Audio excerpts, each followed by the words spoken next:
Hi. I thought my contribution for today could be something a little different. Something a little different. So today I thought I would read from Conversations with Jelly, an exploration of reality by Martin Butler. I hope you'll enjoy this. Anyway, here we go. Right, I'll just pick any random page, so there we go. I'll find the next, chapter. How about this one? Staring the beast in the eye. Helen recovered quickly. Jack was attentive in an attempt to make amends, but Helen didn't really blame him for anything. She was just glad they were talking to each other and that the little bit of magic that was between them had resurfaced. Jelly greeted Jack in the usual way, but skipped the tea ceremony. It's quite a while since we spoke, Jack, and what happened to you during the past several months is quite normal. Jack could hardly believe his ears. Normal? What do you mean by normal, Jelly?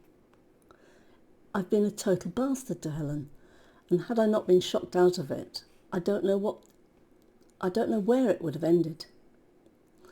Jelly smiled and then said, Cedric told me you thought the things we discussed here were nothing but gloom and doom. And again, this is a normal response. You just went further and deeper than most in your reaction. Let's look at what happened. We all have an ego. This ego prides itself on being in control and doing things like planning and scheduling. When it feels threatened, it starts to find excuses to restore its sense of normality. Most people, and certainly our egos, do not like change. So, it was normal for you to rebel against this new worldview by trying to reject it. But as I say, you certainly went the whole hog. The problem with the ego is that it is fearful, and the thing that creates the most fear is a nagging little thing called awareness of death. Egos are very good servants, but terrible masters. To make the ego a servant and dethrone it from its presumption to be master is not such an easy thing. But it is possible. Again, it may sound dreadful, as though all we do here is destroy things. But that could not be further from the truth. We seek freedom. And once we have tasted just a tiny amount, there is a natural desire to want more. Well, for some people. This is not everyone's cup of tea. During the last few months, you have been anything but free with your anger and resentment. Just let me make some tea, and we will look at the emotions you experienced during your absence.